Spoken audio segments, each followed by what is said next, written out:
안녕하세요. 저는 얼마 전 부부 동창회에서 기가 막힌 일을 겪은 40대 여자입니다. 남편 덕에 저를 무시하던 왼수 같던 인간의 코를 납작하게 눌러줄 수 있었거든요. 어쩜 악연도 이런 악연이 있는지 저의 그 기막힌 사연을 한번 얘기해 보려고 해요. 끝까지 재미있게 들어주셨으면 좋겠습니다. 어릴 때 저희 집은 형편이 좋지 못했어요.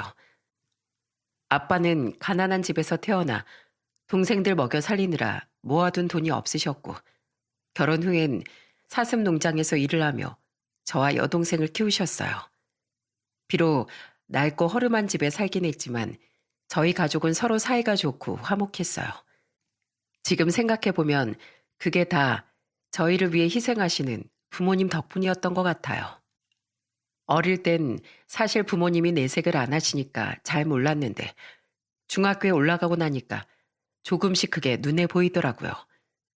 식당에서 일하느라 습진에 걸린 엄마의 손과 집에만 오면 피곤해서 골아 떨어지시는 아빠를 보며 저를 위해 얼마나 고생하시는지 알게 되었죠. 하루는 학교가 끝난 후 아빠 얼굴을 보러 아빠가 일하시는 사슴 농장에 갔던 적이 있었어요. 그런데 기분 좋은 마음으로 갔던 전 예상치도 못하게 충격적인 장면을 보고 말았습니다. 사슴 농장 사장님이 저희 아빠한테 삿대질하면서 막말을 하고 있는 거예요. 이 보세요, 김씨. 좀 빠릿빠릿하게 못 움직여요? 거북이도 아니고 이렇게 느려 터져서야 원. 그래서야 내가 일꾼 쓰는 의미가 있겠어요?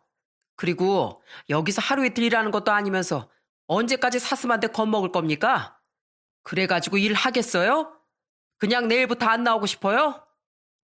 그런데 저희 아빤 고개를 푹 숙인 채 울먹이면서 이렇게 말하시는 겁니다.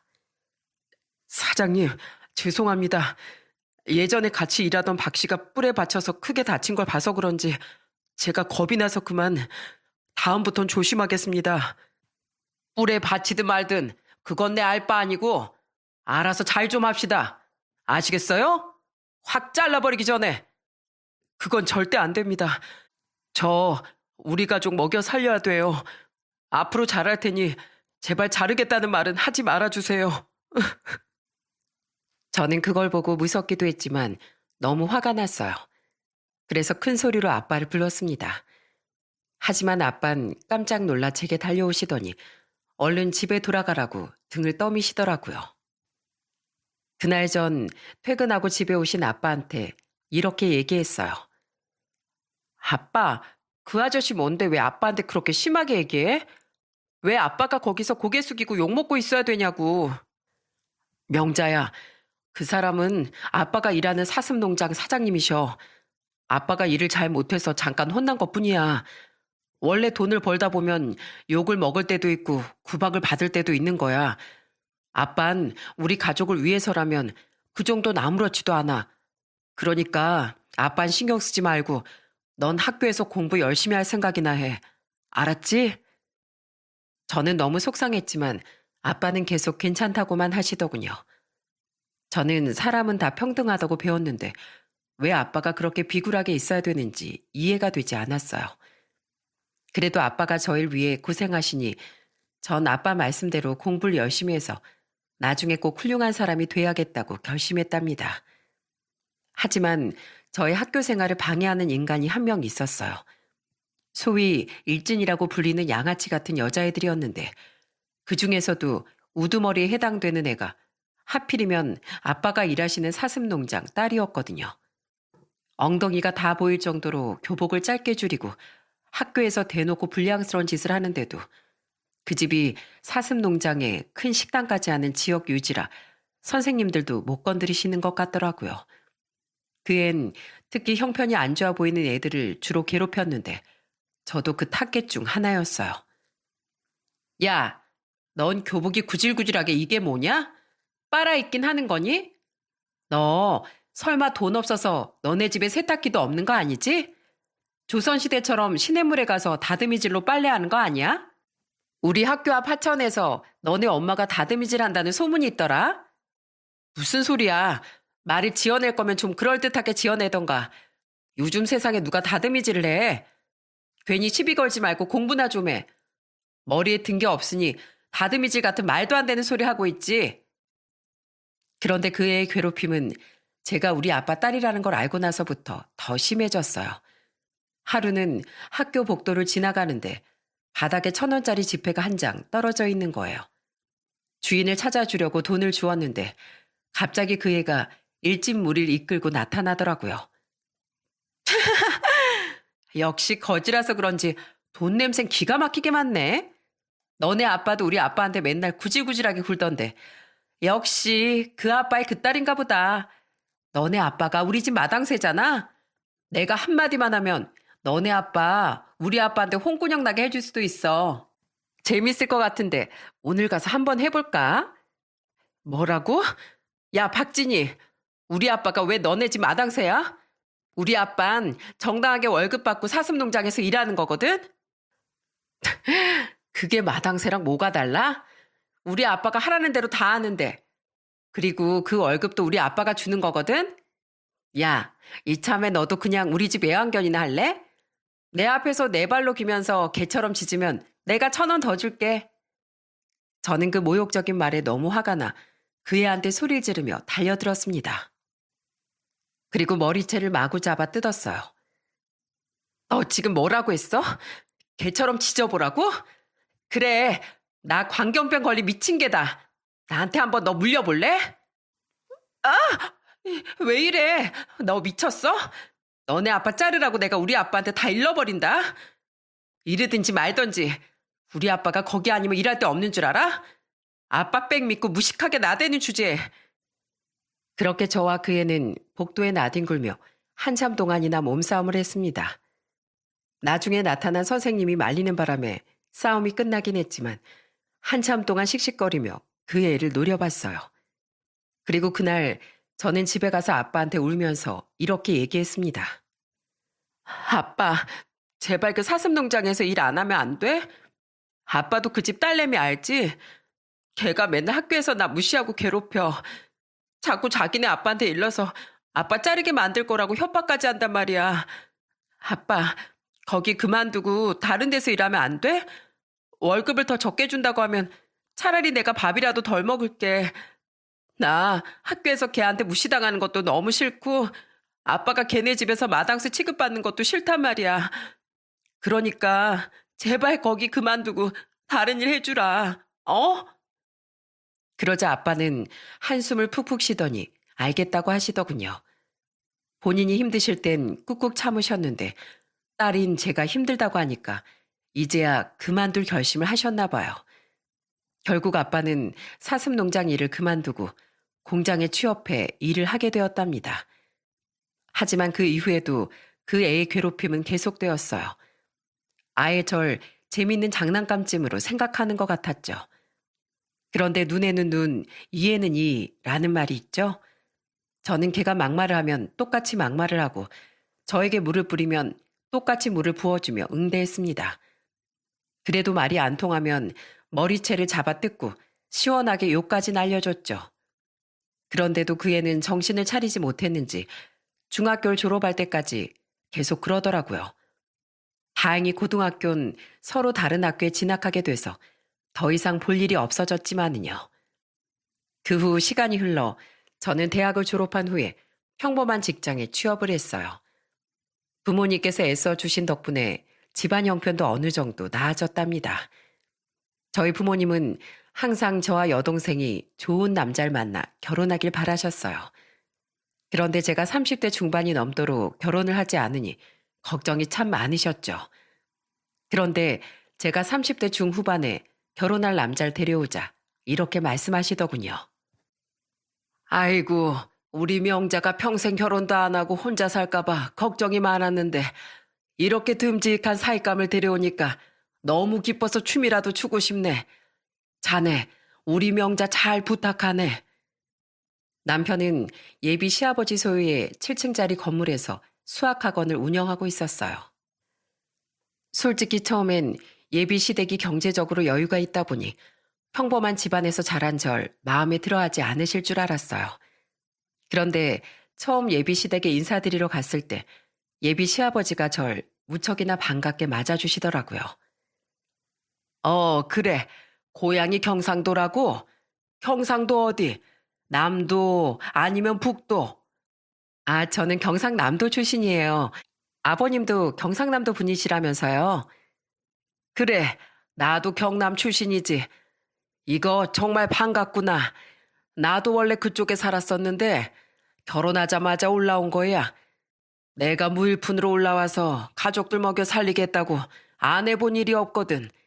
그런데 내가 살아보니까 열심히 흘린 그 땀이 나중에 다 복이 되어 돌아오더구나. 내가 한 푼 두 푼 어렵게 모아 이 나이 7층짜리 건물을 가지게 될 줄 어떻게 알았겠니? 안 그래도 힘들게 자수성 가셨다고 영민 씨한테 들었어요. 아버님 정말 대단하신 것 같아요. 남들보다 더 열심히 일하신 것도 있고 돈 버는 센스도 남다르신가 봐요. 남편에게 얘기를 듣기론 어렸을 때부터 잘 살았던 건 아니라고 하더라고요. 예비 시아버지가 공장도 다니고 막노동도 하면서 번 돈으로 식당을 차렸다가 그게 잘 돼서 이만큼 돈을 벌게 되셨다고 하더군요. 지금은 식당은 적고 건물에서 나오는 임대 수익으로만 살고 계시는데 그 금액이 어마어마한가 봐요.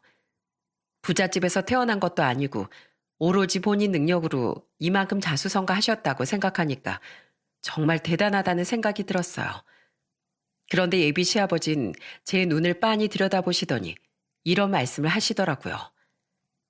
사실 내가 관상을 좀 볼 줄 아는데 사람을 볼 땐 눈을 보면 그 사람을 파악할 수 있단다.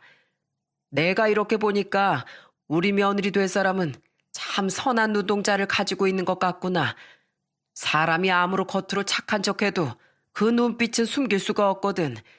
설령 어떤 방법으로든 본색을 숨긴다고 해도 악한 사람은 언젠간 그걸 분출하게 되어 있는 법이야. 그런데 우리 예비 며느리는 딱 보니까 선한 사람 그 자체로구나. 며느리로서 아주 합격이야, 합격. 며느라, 우리 합격 기념으로 짠 한번 할까? 합격이요? 감사해요, 아버님. 그럼 짠! 저는 그렇게 말하며 예비 시아버지와 가볍게 건배를 했습니다. 그러자 예비 시아버지가 껄껄 웃으시면서 저한테 이렇게 물으시더군요. 그럼 넌 어떠냐? 내가 시아버지로 합격인 것 같으냐? 그럼요. 당연히 합격이죠. 아버님처럼 존경스럽고 자상하신 분은 두말할 것 없이 합격인걸요? 그래, 고맙다, 고마워. 내 오늘 기분이 너무 좋아서 건배 한 번 더 해야겠다. 자, 우리 사랑하는 며느리를 위하여, 짠! 그날 분위기가 너무 좋아 남편도 입이 귀에 걸려 한참을 기분 좋게 웃더라고요. 그렇게 전 30대 중후반에 행복한 결혼 생활을 시작하게 되었답니다. 저희 시아버진 돈이 많으신데도 참 검소한 편이셨어요. 물이나 전기도 낭비하지 않고 아껴 쓰셨고 한번 구매한 물건은 잘 관리하면 오래오래 쓰셨죠. 게다가 워낙에 심성이 선한 분이시라 좋은 일도 많이 하셨어요. 주말엔 유기견 봉사도 하러 다니시고 노인복지관이나 고아원에 물품 기부도 많이 하셨거든요. 게다가 시아버진 저한테도 무척이나 잘해주셨는데 제가 결혼 1년 만에 아들을 낳자 선물이라면서 차도 한 대 뽑아주시더라고요. 며느라, 이제 애 키우려면 차가 필요할 게야. 앞으로 병원 갈 일도 많고 우리 손주 데리고 놀러도 다녀야 되는데 지금 우리 아들 차는 좀 작지 않니? 애 키우는 집에선 이런 SUV가 딱 편하고 좋다더라. 평소엔 검소하신 시아버지였지만 이럴 때만큼은 또 통이 크시더라고요. 출산 선물로 차는 전혀 기대도 안 했는데 너무 큰 선물이라 감사해서 어쩔 줄 모르겠더라고요. 그런데 저희 시아버진 항상 웃기만 하는 분은 아니었어요. 무서울 땐 또 무서웠거든요. 하루는 시댁에 갔는데 골목에서 시아버지 목소리가 들리길래 가봤다가 깜짝 놀란 적이 있어요. 저희 시아버지가 교복을 입고 있는 남학생 몇 명을 혼내고 있는 거예요. 이놈들이 공부는 안 하고 골목길에서 담배나 뻑뻑 피우고 있어? 아무리 요즘 애들이 발랑 까졌다지만 이게 말이나 되는 일이야? 이런 건 부모가 교육을 시켜야 하는데 요즘 젊은 부모들이 애들을 너무 풀어놔서 문제야. 너희들 여기 바닥에 떨어져 있는 담배꽁초도 너희들이 버린 거냐? 너희 부모가 이딴 짓이나 하라고 가르쳤어? 그러자 그 학생들은 우물쭈물하면서 이렇게 대답하더군요. 이거 저희가 버린 거 아니에요. 여기서 담배 피우는 애들 저희 말고도 많단 말이에요. 할아버지가 무슨 상관인데요? 상관이 없긴 왜 없어? 어른으로서 애들이 잘못을 하면 한마디 할 수 있는 거지. 너희 이렇게 몰려다니면서 불량스럽게 담배나 뻑뻑 피우는 거 너희 부모랑 학교에서도 아냐? 게다가 어디 버릇없이 짝발 짚고 껄렁껄렁하게 이러고 있어? 너희들 당장 부모님 연락처 대. 내가 너희 부모들한테 연락 좀 해야겠다. 어서 연락처 안 불러? 에이씨, 왜 참견하고 난리예요? 우리 아빠랑 싸우면 이기지도 못할 거면서. 야, 가자. 진짜 짜증나 죽겠네. 뭐? 너희들 어딜 도망가? 당장 이리 오지 못해?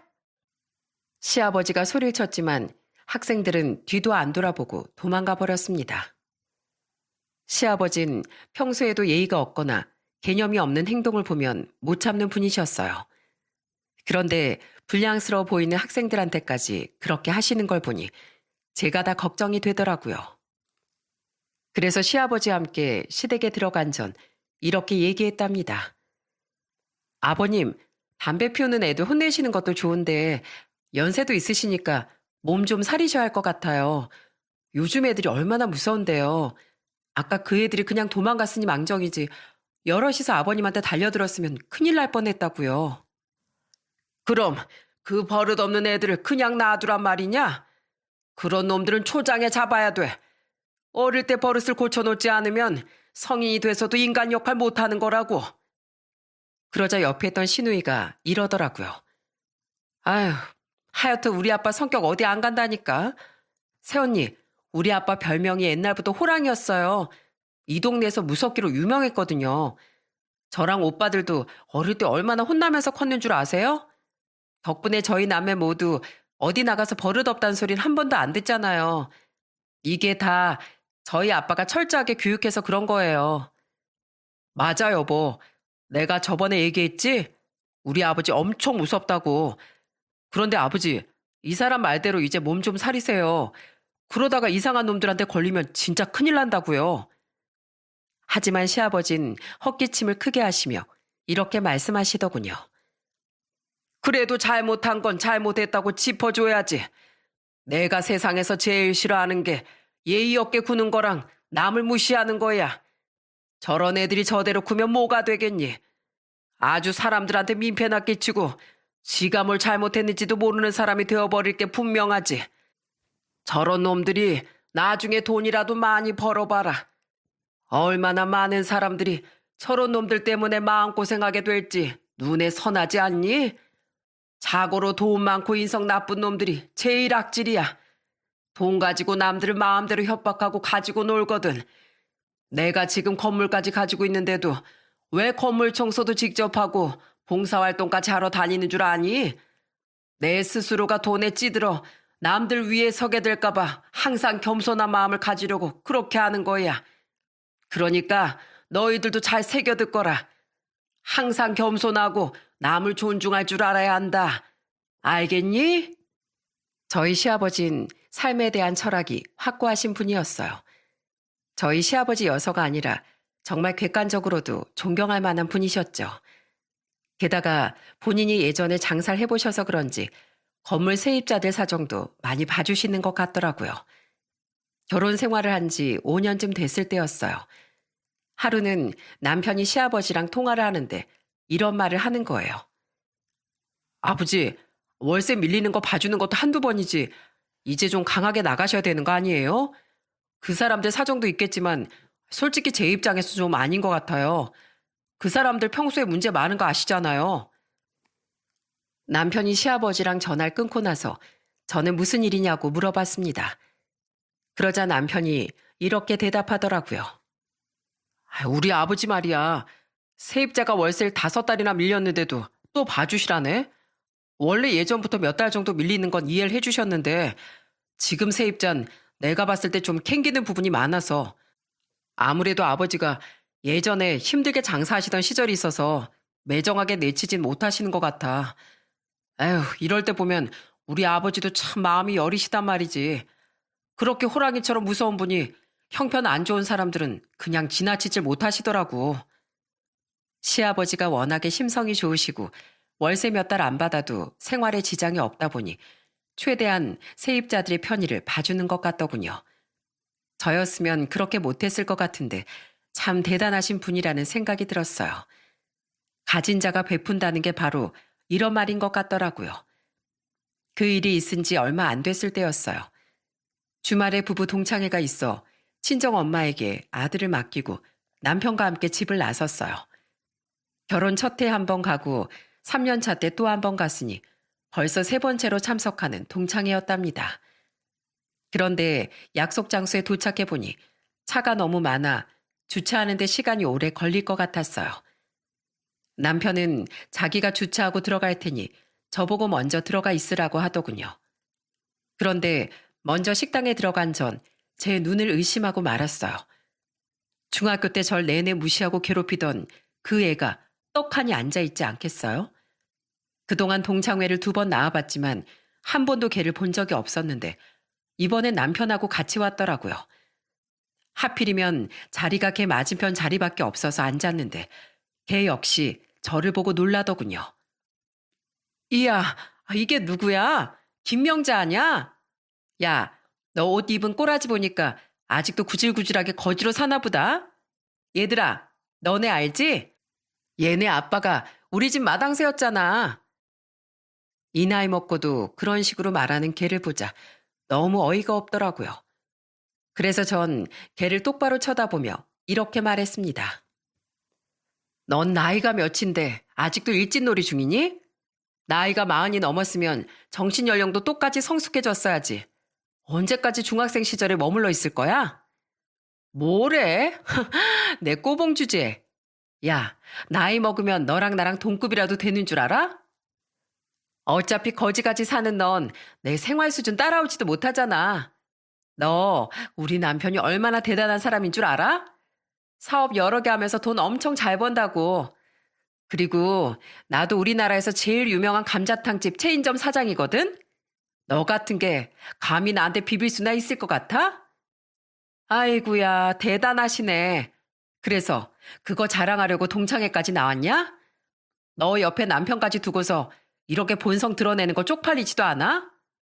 저기요, 남편분. 진이 어떤 앤지 알고 결혼하신 거예요? 하긴 아니까 저런 무식한 말을 하는데도 옆에서 가만히 있는 거겠죠? 그러자 걔 남편이 허허 웃으면서 이렇게 말하더라고요. 아, 이 사람이 학교 다닐 때 날라리였다는 얘기를 듣긴 했어요. 그런데 그건 어릴 적 얘기고 지금은 뭐 그게 중요한가요? 걔 남편이 그렇게 얘기하자 박진이는 손뼉까지 치면서 웃더라고요. 야, 내 남편 말 들었지? 내 남편 날 너무 좋아해. 그런데 넌 혼자 온 거 보니까 이 나이 먹도록 아직 결혼도 안 했나 보다. 그러고 보니까 넌 뭐 하면서 지내? 보나마나 중소기업에서 쥐꼬리 많은 월급 받으면서 일하고 있겠지? 에휴, 그러지 말고 이참에 우리 식당에서 주방 아줌마로 일해볼래? 너 옛날부터 가난하게 살아서 주방일 같은 거 잘할 거 아니야. 내가 특별히 내 친구니까 시급은 좀 올려줄게. 어때? 이 정도면 내가 인심 많이 쓴 것 같은데 귀가 솔깃하지 않아? 그런데 그때였어요. 갑자기 제 등 뒤에서 남편의 목소리가 들리는 겁니다. 어? 당신 뭐야? 당신 감자탕집 사장 아니야? 그와 동시에 박진희의 눈도 동그랗게 커졌습니다. 사장님? 여긴 어쩐 일이세요? 어리둥절해서 둘을 번갈아 바라보고 있는데 남편이 저를 향해 이러더라고요. 여보, 이 사람이 당신 동창이야? 저 사람 우리 아버지 건물 1층에서 장사하는 감자탕집 사장이야. 세상에 어떻게 이런 일이. 여보, 지금 이거 나 놀리는 거 아니지? 저는 순간 너무 말도 안 되는 현실에 입이 다물어지질 않았어요. 아무리 세상이 좁다지만 어떻게 이런 일이 있을 수가 있나요? 왼수 같던 박진이가 하필이면 우리 시아버지 건물에서 장사를 하고 있었을 줄 누가 알았겠냐고요. 솔직히 야견만 아니었으면 제가 이렇게 사연을 보내지도 않았을 겁니다. 제가 얼마나 황당했으면 직접 이렇게 글까지 써서 사연을 보내겠어요. 그런데 더 가관인 건 박진희의 표정이었습니다. 마치 귀신이라도 본 듯한 얼굴로 저랑 남편을 번갈아 보더니 이렇게 말하더라고요. 뭐야? 저분이 네 남편이라고? 말도 안 돼. 우리 식당 건물주 아드님이시잖아. 그런 사람이 어떻게 너랑 결혼을 해? 너 설마 꽃뱀짓해서 저 사장님 꼬셨니? 뭐? 꽃뱀짓? 내가 너냐? 꽃뱀짓을 하게? 너야말로 사업 여러 개 하는 네 남편 꽃뱀짓해서 꼬신 거 아니고? 너 학창 시절부터 남자애들 여러 명 후리고 다녔잖아. 우리 학교 물론이고 주변 학교들까지 전부 다 너랑 사귀었다는 남자애들이 한 트럭도 넘던데? 뭔 헛소리야. 내가 언제 그랬어. 못 배운 게 무식하게 사람 모함이나 하고. 네가 그러니까 마당새 딸 신세를 못 벗어나는 거야. 너희 아빠 설마 아직도 남의 집에서 마당새 일이나 하고 계시니? 그 나이에 그런 짓도 힘들어서 못할 텐데. 돈이 없으니까 뭐 별 수 없겠지만. 박진인 계속해서 저에게 막말을 했습니다. 그런데 옆에서 지켜보던 남편이 화를 버럭 내더군요. 지금 내 와이프랑 장인어른한테 그게 무슨 막말입니까? 당신 지금 보니까 아주 인성이 개차반이네요. 평소에도 우리 건물에서 그렇게 민폐를 많이 끼치더니 역시 타고난 본성이 더러워서 그랬나 보네요. 뭐예요? 제가 무슨 본성이 더럽다고 그래요? 참나, 민폐를 끼치기 누가 끼쳤다고? 민폐 안 끼쳤다고요? 그럼 쓰레기 분리수거는 왜 안 하고 버리시는데요? 다른 사람들은 뭐 안 귀찮아서 꼬박꼬박 분리해서 버리는 줄 알아요? 당신 아무렇게나 비닐봉지에 담아와서 다 쏟아버리는 거 내가 모를 줄 알았어요? 한두 번 주의를 줬으면 적당히 했어야지. 사람이 개념이 없어도 어떻게 이렇게 없을 수가 있어요? 참나, 내가 언제 그랬다고 그래요? CCTV 까볼까요? 진짜 했는지 안 했는지? 그리고 건물 복도에 물건 쌓아놓지 말라고 했죠? 지나가는 사람들 통행이나 방해하고 나랑 우리 아버지가 여러 번 얘기했는데도 불쌍한 척하면서 안 고치는 거 몇 번이나 봐준 줄 알아요? 그리고 저번에 내가 전화해서 뭐라고 했어요? 우리 상가에 방문하는 사람들도 많으니까 주차 똑바로 하라고 했죠? 그런데 차가 커서 어쩔 수 없이 삐져나오는 거라고요? 이 봐요. 내 차가 당신 차보다 더 커요. 어디서 차 핑계를 대고 있어? 어머머, 사장님, 갑자기 왜 이러세요? 여기 동창회예요. 왜 와서 쓸데없는 소리 해가지고 분위기를 흐리시냐고요? 쓸데없는 소리 그쪽이 먼저 하셨겠죠? 우리 장인어른 보고 마당쇠라고요? 그리고 내 와이프 보고 꼬봉이라고요? 그쪽 집안이 얼마나 잘난지 모르겠지만 적어도 가정교육 하나 잘못 시킨 건 잘 알겠네요. 이 나이 먹고도 할 말 못할 말 구분도 못하잖아요. 그리고 그거 알아요? 요즘 집에서 키우는 개들은 똥오줌도 알아서 잘 가려요. 그런데 그쪽은 똥오줌도 못 가리는 거 보니까 개보다도 못한 사람인 것 같은데요. 뭐라고요? 이봐요, 사장님. 말씀이 심하시네요. 똥오줌을 못 가린다뇨. 제 말이 틀렸어요? 지난번에 술 먹고서 우리 건물 복도에 오줌 쌌죠? 도대체 누가 이런 짓을 했나 보려고 CCTV 확인해 보니까 범인이 바로 당신이던데요, 뭐. 그 말에 저는 물론이고 주변에서 듣고 있던 동창들까지도 전부 경악을 하고 말았습니다. 그런데 박진희는 말을 더듬으면서 계속 변명을 하더라고요. 내가 언제 그랬어요? 그리고 설사 내가 했다고 쳐도 사람이 살다 보면 실수 좀 할 수 있는 거지. 그럼 민망한 얘기를 왜 여기서 하고 난리예요? 실수면 본인이 해결하셨어야죠. 내가 그거 치우느라 얼마나 고생했는 줄 알아요? 그 이후에도 며칠 동안 찌린내가 진동해서 머리 아파 죽는 줄 알았다고요. 내가 당장 당신한테 찾아가서 따지고 싶었는데 우리 아버지가 말려서 겨우 참은 줄이나 알아요. 알겠어요? 그러자 옆에 있던 동창들도 수근거리면서 한마디씩 하더라고요. 야, 박진희, 너 중학교 때도 화장실에서 문 열어놓고 오줌 싸고 급하다면서 변기가 아닌 곳에도 여기저기 싸고 그러더니 아직도 그 버릇 못 고쳤냐? 아우, 나 같았으면 창피해서 얼굴 들고 못 다니겠다. 그래 놓고서 오랜만에 만난 명자한테 거진이 뭐니 한 거야? 내가 봤을 때 네가 더 거지 같은데? 무슨 소리야? 내가 무슨 거지야? 우리 남편 사업도 잘 나가고 나도 감자탕집 장사 엄청 잘 되거든? 그러자 옆에 있던 남편이 코웃음을 치더군요. 아, 그래요? 그렇게 돈도 많고 장사가 잘 되는 사람이 월세는 왜 5달이나 밀리셨죠? 우리 아버지가 사정 다 봐주고 재촉 안 하니까 만만하게 보여요? 그렇게 돈 자랑할 시간에 밀린 월세나 내요. 사장님, 그게 아니라 알고 보니 얼마 전 남편이 시아버지와 통화하면서 얘기했던 그 세입자가 바로 박진이었던 모양이더라고요. 저는 너무 황당해서 박진이에게 이렇게 말했습니다. 뭐야, 부잣집 공주님께서 월세를 5달씩이나 밀려? 이게 어떻게 된 일이래? 너희 부모님 돈 많으시잖아. 우리 살던 동네에서 유명한 지역 유지 아니셨어? 어떻게 딸이 월세를 5달이나 밀리는데도 도와주지도 않으신데? 너 학창 시절에 애들 때리고 다니고 사고 치고 다닐 땐 돈으로 그렇게 다 무마하시더니 이젠 그것도 지치셨나 보네.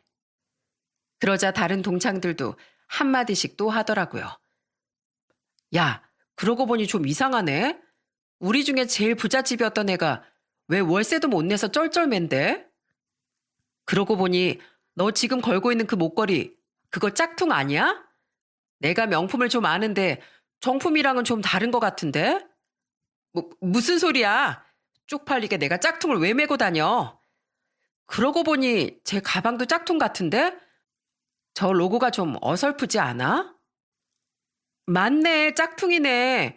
뭐야, 그 유명하던 부잣집 박진이가 이젠 짝퉁까지 들고 다니는 거야? 아유, 그러면서 누구 보고 거지래? 진짜 어이가 없어서. 동창들이 맞장구 치면서 한마디씩 하자 박진이는 당황해서 어쩔 줄 몰라 하더군요. 그런데 박진이보다도 더 쪽팔려 하는 사람이 한 명 있었어요. 그건 바로 얼굴이 금방이라도 터질 듯 시뻘겋게 달아올라 있는 박진이의 남편이었죠.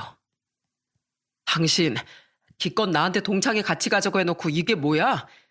당신 도대체 학창 시절에 무슨 짓을 하고 다닌 거야? 어떻게 살았길래 동창들이 다 안 좋은 소리만 하냐고. 여보, 이거 다 모함이야. 나 이런 사람 아닌 거 알잖아. 얘네들이 다 짜고서 지금 나 괴롭히고 있는 거라고. 거짓말 하지 마.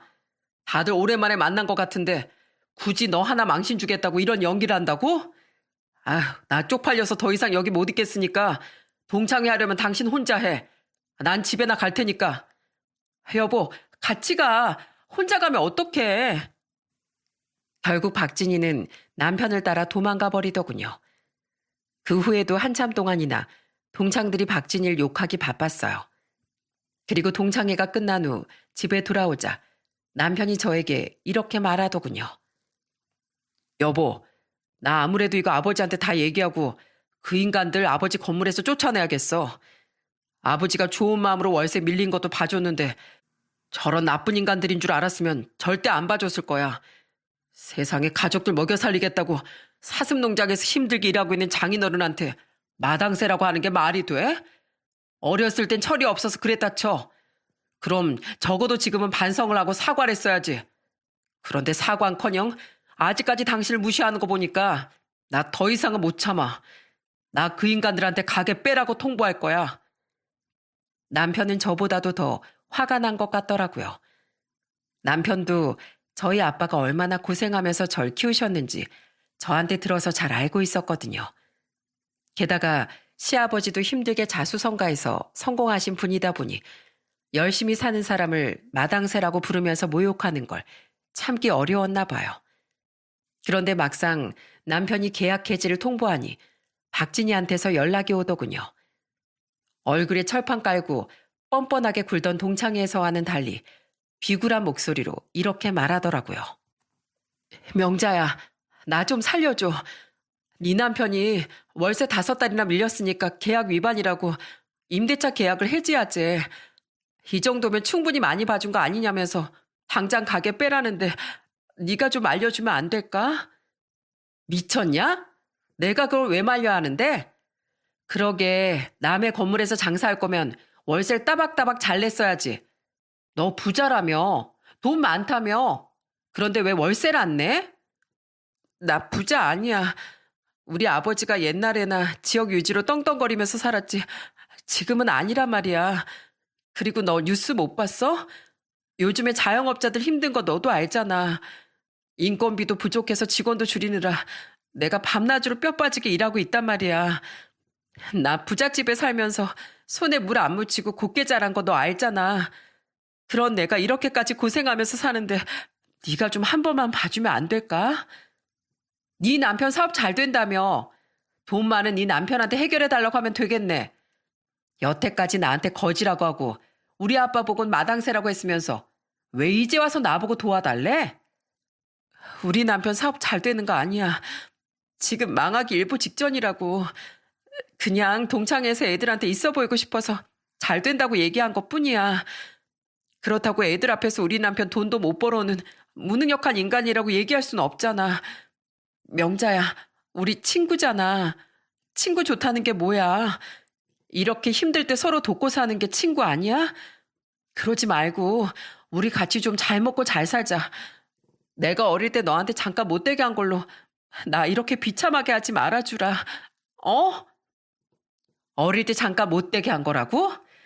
너한텐 잠깐인지 몰라도 나한테 무려 2년이었어.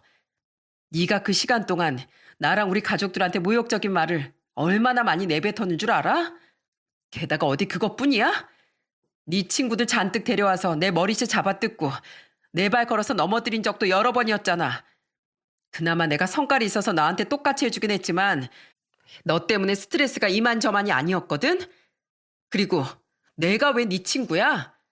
넌 친구한테 돈 줄 테니까 걔처럼 지져보라는 둥, 아빠를 잘리게 만들 거라는 둥, 그런 말 같지도 않은 말들 짓거리냐?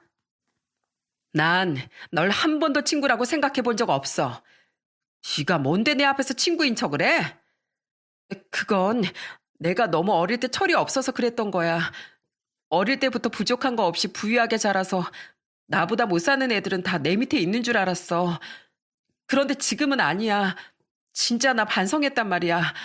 그러니까 제발 네 남편한테 얘기해서 계약 해지는 없던 걸로 해주라. 어? 계약 해지 당하기 싫으면 월세를 내면 되잖아, 월세. 그게 뭐 어려운 일이야? 내 남편한테 들어보니까 너 외제차 끌고 다닌다며? 장사도 안 되고 돈도 없다면서 그런 비싼 차는 어떻게 끌고 다닌대? 그리고 너 허구한 날 명품백 같은 거 사서 SNS에 자랑질한다며? 너 돈 없다는 것도 다 뻥 아니야? 그거 다 짝퉁이야. 너도 동창회 때 애들 말 들어봐서 알잖아. 이 나이 명품 하나 없으면 창피하니까 짝퉁으로 싸게 구해서 들고 다닌 거라고. 그리고 나 진짜 돈 없는 거 맞아. 내 남편 사업하는데 돈 갖다 주느라 그나마 갖고 있던 돈까지 다 써버렸단 말이야. 나 그래서 내 감자탕집 무조건 지켜야 돼. 이것도 없으면 먹고 살 수 없단 말이야. 그러니까 제발 한 번만 봐주라. 제발 부탁이야. 그건 네 사정이고 나한테 이렇게 울고불고 해봤자 소용없어. 그러게 진작에 행동거지를 똑바로 하지 그랬니? 그렇게 착한 우리 시아버지가 월세 밀리는 거 5달이나 봐줬으면 감사한 줄 알고 민폐 끼치지 말았어야지. 오죽하면 내 남편이 네가 복대 오줌 싼 것까지 애들 앞에서 다 까발렸겠냐? 네가 그 더러운 본성 못 감추고 나한테 헛소리나 짓거리니까 그 사단이 난 거 아니야? 아무튼 더 이상 나한테 사정해봤자 소용없으니까 네 일은 네가 알아서 해. 정 급하면 대출이라도 받아서 밀린 월세 내던가. 저는 그렇게 말하고선 전화를 확 끊어버렸습니다. 그렇게 돈 많다고 자랑하고 사람을 무시하더니 아주 꼴 좋더라고요. 솔직히 전 그렇게 건물에 민폐만 끼친 인간을 왜 5달 동안이나 봐줬는지 이해가 가지 않았는데 알고 보니 박진이가 저희 시아버지 앞에선 착한 척, 불쌍한 척을 하면서 여러 번 사정을 했나 보더라고요.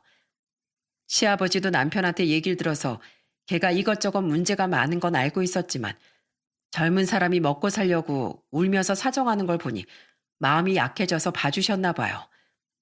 그러니 그걸 지켜보던 남편은 그동안 속이 많이 터졌겠죠.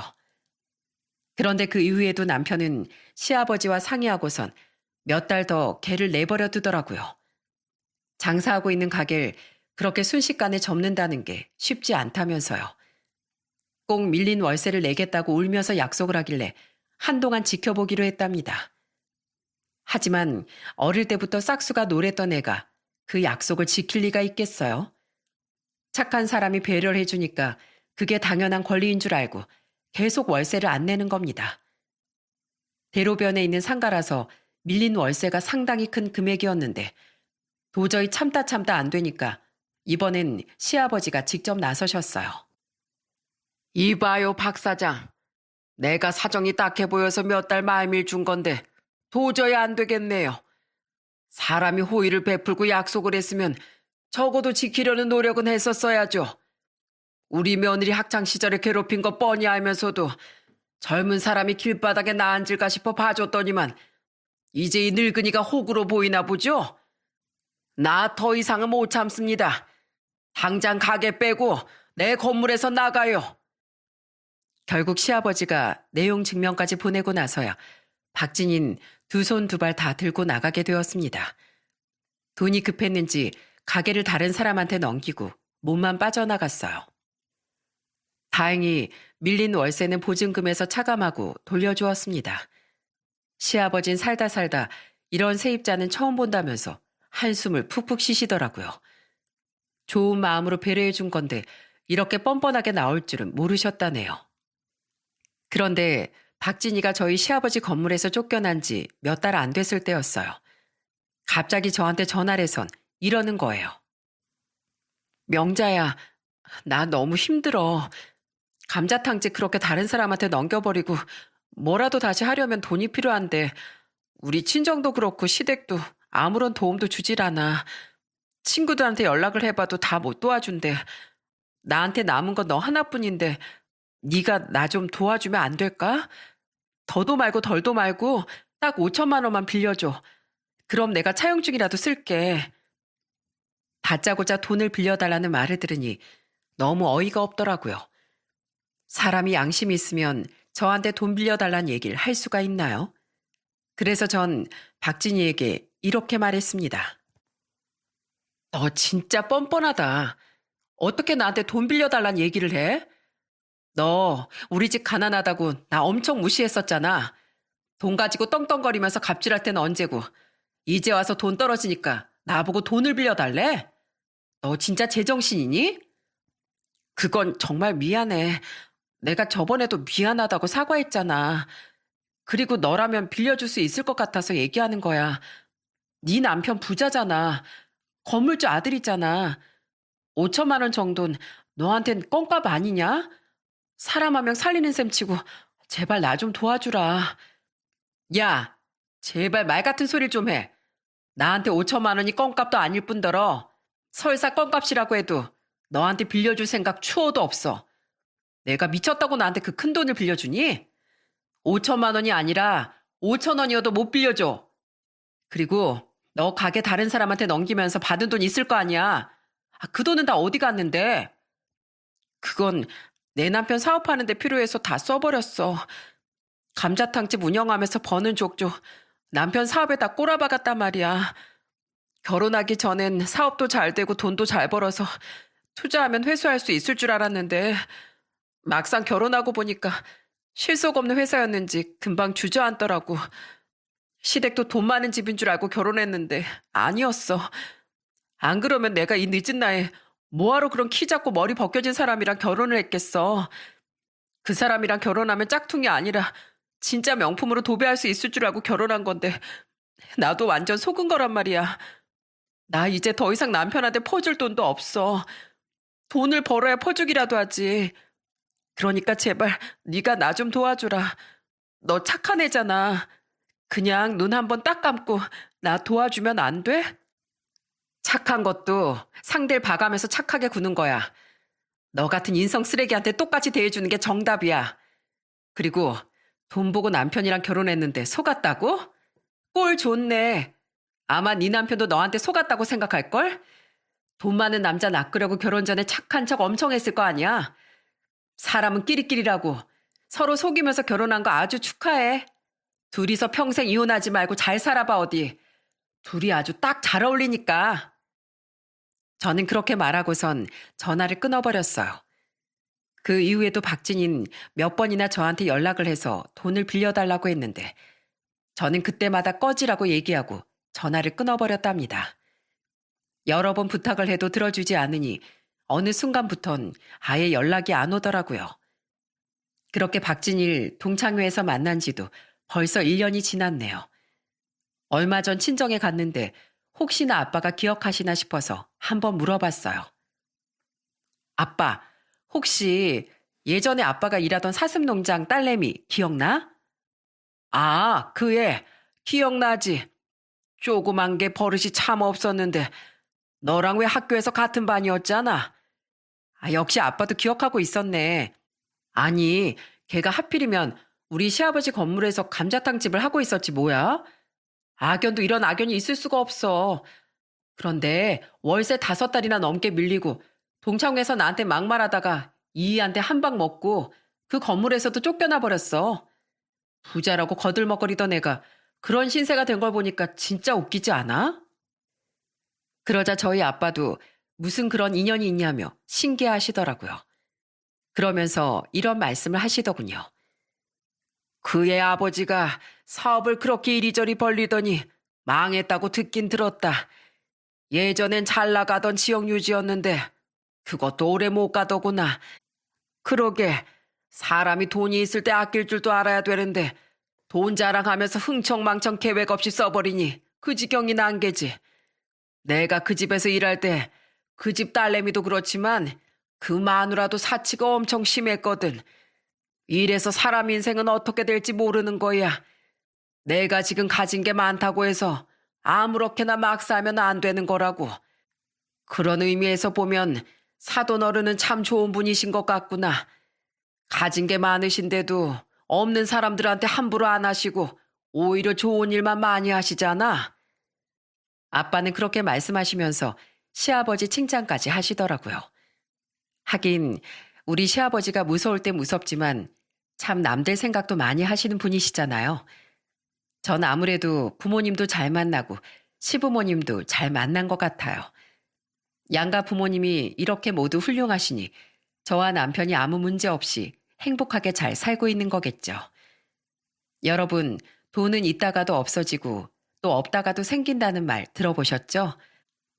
재물은 돌고 도는 거라서 그걸로 상대를 평가하면 어리석은 일이라고 하더라고요. 지금 제 상황만 놓고 보더라도 그렇습니다. 어릴 땐 가난하게 산다고 무시당했는데 지금은 오히려 저한테 가난하다고 놀리던 그 애가 저한테 돈을 빌려달라고 사정사정하는 처지가 되었잖아요. 그래도 살다 살다 이런 어이없는 경험도 다 해보고 사연까지 보내게 되니 기분이 좀 색다르긴 하네요. 제 사연 재미있게 들으셨는지 모르겠네요. 그럼 전 여기서 제 이야기를 마치도록 할게요. 오늘 하루도 다들 행복하셨으면 좋겠습니다.